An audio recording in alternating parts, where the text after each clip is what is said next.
गोपी हा 12वी पर्यंतचे शिक्षण खेडेगावातील कला शाखेत पूर्ण करून आला आहे। त्याच्या कुटुंबाची परिस्थिती हलाखीची, मोलमजुरीला पर्याय नाही, खेडेगावावरून अभ्यासात कमी, एवढेच नाही तर इंग्रजी भाषेच्या न्यूनगंड असलेला गोपी शहरात पदवी शिक्षण घेण्याकरिता महाविद्यालयात नाव दाखल करायला गेला। परंतु मोठी मोठी इमारते, फ्लुएंट इंग्लिश व शहरांकडील मुलामुलींकडे पाहून धास्तीमुळे गोपी मुंडे महाविद्यालयाच्या एका झाडाखाली रडत व चिंतित बसला। गोपी रडत असताना एका विद्यार्थिनीने त्याला विचारले, अरे काय झालं तुला? काही हरवलंय का तुझं? हो, माझं भविष्य या महानगरात हरवलेलं आहे। काय काही वेळ लागलाय का तुला? भविष्याचा हरवतो काय? होय, हरवतोय। तू कोण? मी वाणी। तू कोण? मी गोपी। गोपीच्या आवाजामुळे त्या ठिकाणी 4 विद्यार्थ्यांचा समूह गोळा झाला। हा कोण? हा गोपी। मी वाणी। आता तुम्ही कोण? मी साक्षी। मी मीनाक्षी। मी प्रगती।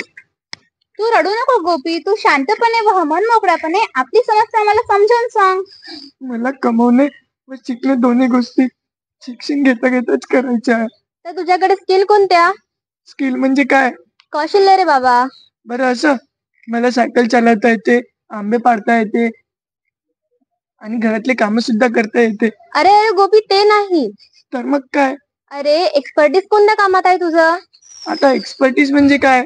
अरे त्या कामात गुण संपन्न असणे व शासन मान्य प्रमाणपत्र असणे। असं माझं जग काही नाही। तर तुझ्यासाठी आनंदाची बातमी आहे, ती म्हणजे नवीन शिक्षण पद्धती। असं काय? मला व्यवस्थित कळलं नाही, मला समजून सांगा की। अरे मित्रा, विषय निवड पद्धती होत्या प्रात्यक्षिक कार्यानं म्हणजे प्रॅक्टिकल वर्कला फार महत्व आहे। तुझ्याकडे संधी नसणे ही सोन्याची संधी। ती कशी? आता आपण करिअर कट्टामध्ये घरी बसल्या कौशल्य आत्मसात करू शकतो व शासन मान्य प्रमाणपत्र पण मिळवू शकतो।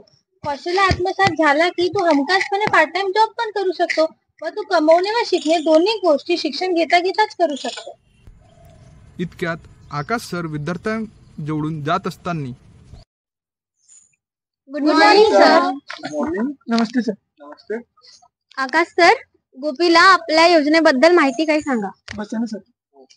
गोपी, तुला माहिती आहे का, ज्या गरजू विद्यार्थ्यांना वसतिगृह किंवा निर्वाह भत्ता हवा त्यासाठी महाराष्ट्र शासनाने आधार व स्वाधार योजना काढलेली आहे।